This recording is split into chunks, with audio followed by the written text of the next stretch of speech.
الحمد للہ والصلاة والسلام علی رسول اللہ۔ یوم عرفہ کے جمعہ کے دن آنے کی خصوصیات۔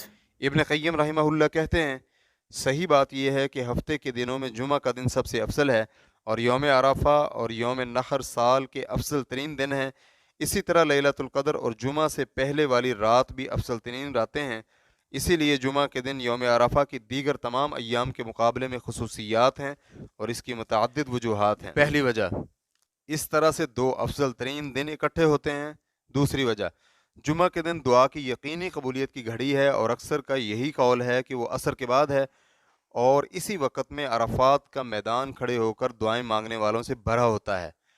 تیسری وجہ، رسول اللہ صلی اللہ علیہ وآلہ وسلم نے بھی اسی دن وقوف عرفہ فرمایا تھا، اس طرح آپ کی موافقت بھی ہو جاتی ہے۔ چوتھی وجہ، جمعہ کے دن ساری دنیا کے لوگ خطبہ اور نماز جمعہ کے لیے جمع ہوتے ہیں، اور یہ وقت عین وہی لمحہ ہے جس وقت حجاج کرام عرفات میں موجود ہوتے ہیں۔ اسی طرح پوری دنیا کی مساجد کے لوگوں اور عرفات میں حج کے درمیان دعا اور گیری ازاری کے لیے ایک ایسی اجتماعیت پیدا ہو جاتی ہے جو کسی اور دن میں حاصل ہونا ممکن ہی نہیں ہے۔ پانچویں وجہ، جمعہ کا دن عید کا دن ہے، اور عرفہ کا دن عرفات میں موجود لوگوں کے لیے عید کا دن ہے، اسی لیے عرفات میں موجود لوگوں کو روزہ رکھنے سے منع کیا گیا ہے۔ ہمارے شیخ یعنی ابن تیمیہ رحمہ اللہ کہتے ہیں یوم عرفہ عرفات میں موجود لوگوں کے لیے عید ہے، کیونکہ وہ اسی دن اکٹھے ہوتے ہیں جبکہ دیگر علاقوں کے لوگ آئندہ روز یوم نحر کو جمع ہوتے ہیں، تو ان کے لیے عید کا دن یوم نحر بنا۔ بات کا مقصد یہ ہے کہ جس دن یوم عرفہ اور جمعہ کا دن اکٹھے ہو جائیں تو اس طرح دو عیدیں اکٹھی ہو جاتی ہیں۔ چھٹی وجہ، جمعہ کے دن یوم عرفہ آنے کی وجہ سے اس دن کی موافقت ہوتی ہے جس دن اللہ نے اپنے بندوں کے لیے نعمت مکمل کرتے ہوئے دین کامل کی، جیسے کہ صحیح بخاری میں طارق بن شہاب سے مروی ہے، وہ کہتے ہیں کہ ایک یہودی عمر بن خطاب رضی اللہ عنہ کے پاس آیا اور کہا، امیر المومنین، ایک آیت آپ لوگ قرآن میں پڑھتے ہو، اگر وہ آیت ہم یہودیوں پر نازل ہوئی ہوتی اور ہمیں اس دن کے نازل ہونے کا علم ہوتا تو ہم اسے اپنے لیے عید کا دن بناتے۔ آپ نے پوچھا کون سی آیت؟ یہودی نے کہا، الیوم اکملت لکم دینکم واتممت علیکم نعمتی ورضیت لکم الاسلام دینا، آج میں نے تمہارے لیے تمہارا دین مکمل کر دیا اور تم پر اپنی نعمت مکمل کر دی، اور تمہارے لیے اسلام کو بطور دین پسند کیا۔ سورۃ المائدہ آیت نمبر 3۔ تو عمر رضی اللہ عنہ نے فرمایا، میں جانتا ہوں کہ یہ آیت کس دن، کس جگہ اور کس بارے میں نازل ہوئی۔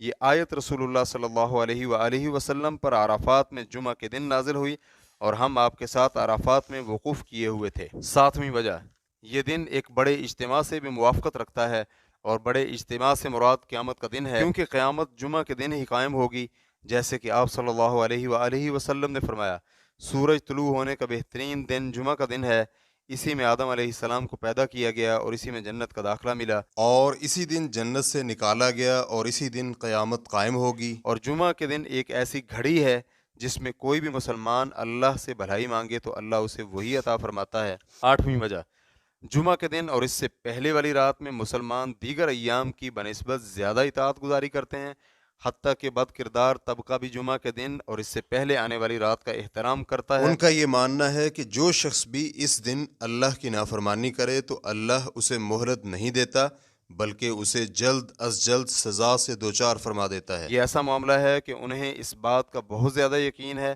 اور انہیں مشاہداتی طور پر بھی اس کا یقین ہو چکا ہے۔ اس کی وجہ یہ ہے کہ یہ دن عظمت والا ہے، اللہ کے ہاں اس کا بہت بلند مقام ہے، اور اللہ رب العزت نے اسے دیگر تمام ایام سے الگ چنا ہے، لہٰذا اس بات میں کوئی شک نہیں کہ اس دن وقوف عرفہ کا امتیاز ہے جو دیگر ایام میں نہیں ہے۔ نویں وجہ، یہ وقوف جنت میں یوم مزید کے موافق ہے، اور وہ جمعہ کا دن ہے، چنانچہ جس دن یوم عرفہ جمعہ کے دن ہوا تو اس کی شان کو 4 چاند لگ جاتے ہیں اور خصوصیات بڑھ جاتی ہیں جو کسی اور میں نہیں ہیں۔